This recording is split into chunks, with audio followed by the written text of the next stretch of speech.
بہت عرصے پہلے کی بات ہے، ایک بادشاہ تھا، اس کی ایک خوبصورت اور اکلوتی بیٹی تھی۔ اپنی خوبصورتی اور دولت کی وجہ سے وہ بہت مغرور اور گستاخ ہو گئی تھی۔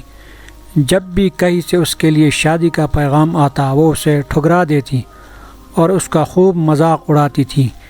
ایک دن بادشاہ نے ایک بڑی دعوت کی اور اس میں شہزادی سے شادی کرنے والے تمام امیدواروں کو بلایا۔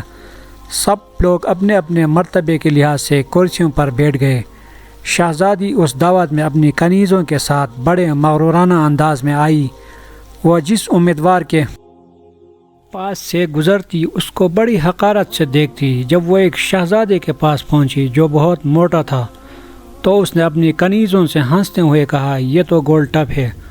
دوسرے امیدوار کو دیکھ کر اس نے کہا، کیسا کھمبے کی طرح لگتا ہے۔ ایک شہزادہ بہت چھوٹا لگا تو اس نے کہا، ذرا چھوٹو موٹو کو دیکھو۔ ایک نواب بہت گورا تھا، شہزادی نے اس کو سفید چوہا کہا۔ ایک امیر کا رنگ سرخ تھا، اس نے اسے مرغ کی کلغی کہہ کر پکارا۔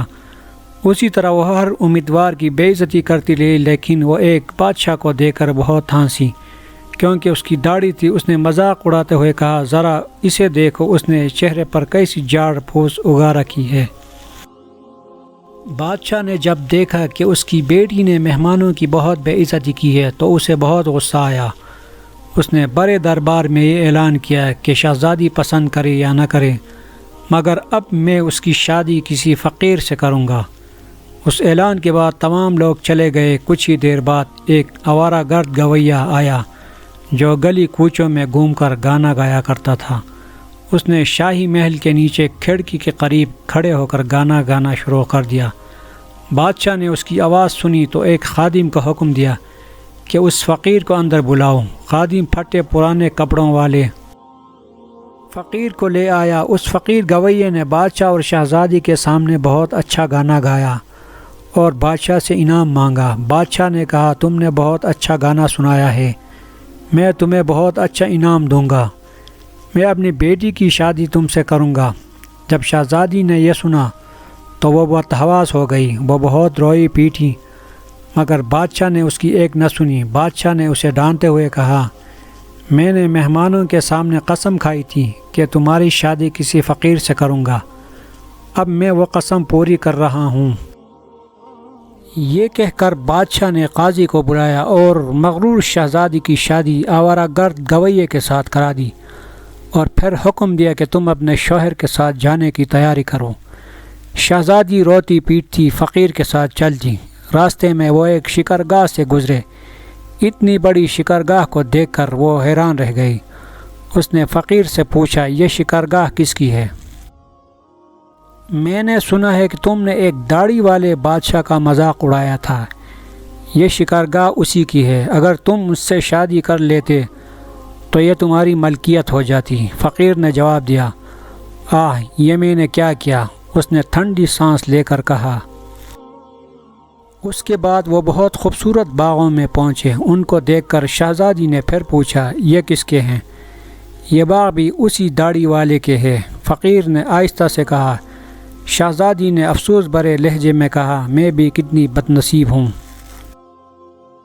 پھر وہ ایک بڑے عظیم الشان شہر میں داخل ہوئے۔ اتنا بڑا اور خوبصورت شہر دیکھ کر شہزادی حیران رہ گئی۔ اس نے پوچھا، اس شہر کا مالک کون ہے؟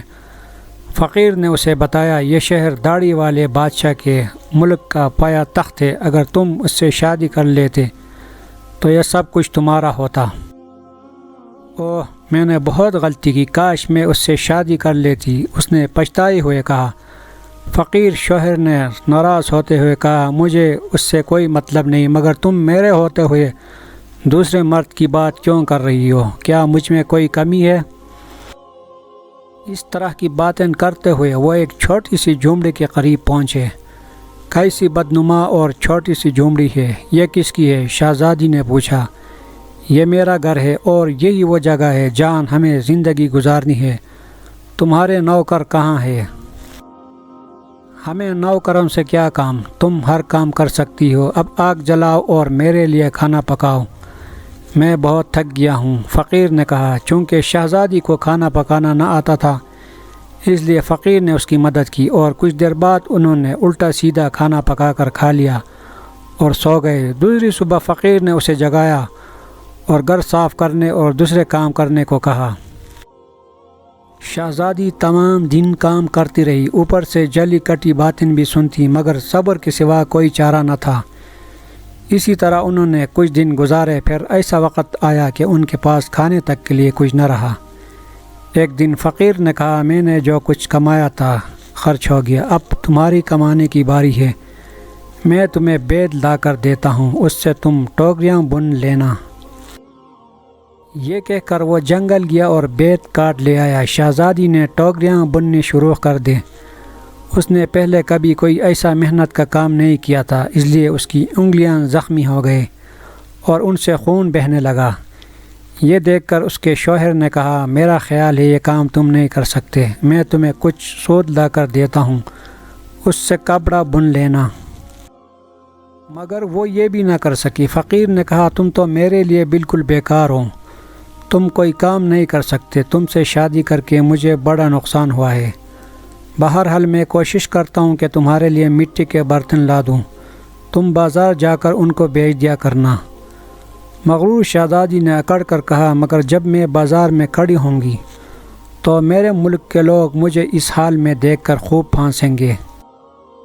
فقیر نے کہا، یہ میرا مسئلہ نہیں ہے، اگر تم بھوک سے مرنا نہیں چاہتے تو تمہیں یہ کام کرنا پڑے گا۔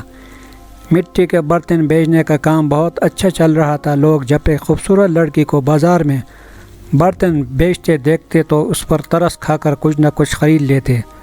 برتن بک گئے تو فقیر نے اور برتن لا کر دے دیے۔ اسی دوران ایک غسیل بدمزاج سپاہی وہاں سے گزرا۔ اس نے بازار کے بیچ میں برتن رکھے ہوئے دیکھ کر انہیں لات مار کر توڑ دیا اور کہا، آئندہ اس طرح راستہ مت گرنا۔ شہزادی بہت پریشان ہوئی۔ اس نے سارا واقعہ گھر آ کر اپنے شوہر کو سنایا۔ تم انتہائی بے وقوف ہو، تم سے کس نے کہا تھا کہ بیچ بازار میں برتن لے کر بیٹھ جاؤ؟ آخر وہاں سے لوگوں کو گزرنے میں دشواری ہوتی ہے۔ میرا خیال ہے کہ یہ بھی تمہارے بس کا کام نہیں ہے۔ خیر، میں شاہی محل جاؤں گا، ہو سکتا ہے وہاں تمہارے لیے کوئی کام نکل آئے۔ یہ کہہ کر وہ شاہی محل روانہ ہو گیا۔ شام کو فقیر نے واپس آ کر کہا، شاہی محل میں تمہارے لیے مددگار باورچن کی جگہ مل گئی ہے، اب کم از کم ہمیں کھانے کو خوب مل جایا کرے گا۔ اور اس طرح مغرور شہزادی ایک مددگار باورچن بن گئی۔ وہ ہر روز صبح سے شام تک باورچی خانے کے سارے کام کرتی اور شام کو لوگوں کے آگے کا بچا ہوا کھانا لے کر گھر آ جاتی، اور اس طرح دونوں میاں بیوی کا گزارا ہو جاتا۔ محل میں آئے ہوئے اسے کچھ ہی دن گزرے تھے کہ اس نے سنا کہ محل میں کوئی شادی کی تقریب ہونے والی ہے۔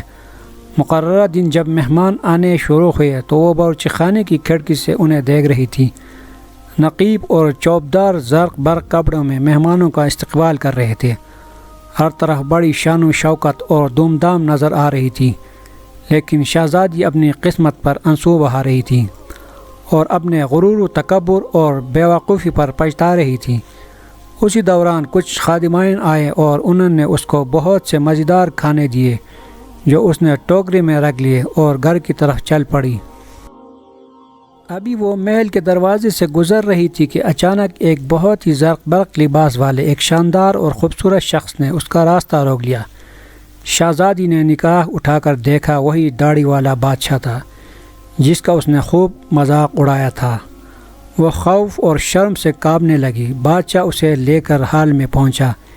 اتنے سارے لوگوں کو دیکھ کر اسے اپنے اوپر قابو نہ رہا اور گھبراہٹ میں ٹوکری اس کے ہاتھ سے گر گئی اور اس میں سے کھانا نکل کر چاروں طرف بکھر گیا۔ تمام درباری ہنسنے لگے۔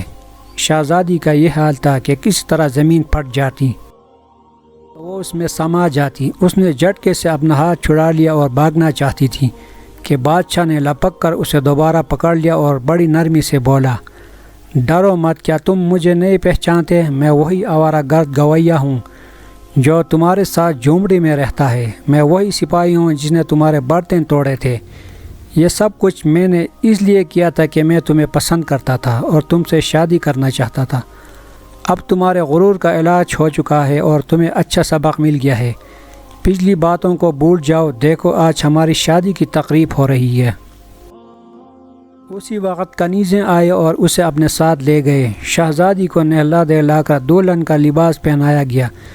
جب وہ دوبارہ حال میں آئی تو دیکھا کہ اس کے والدین اور اس کے تمام دربار بھی وہاں جمع ہے۔ سب لوگوں نے اسے مبارکباد دی۔ اب شہزادی بالکل بدل چکی تھی۔ اس کا غرور، اکڑ اور دوسروں سے نفرت ختم ہو چکی تھی۔ اس نے زندہ رہنے کا ڈنگ سیکھ لیا تھا۔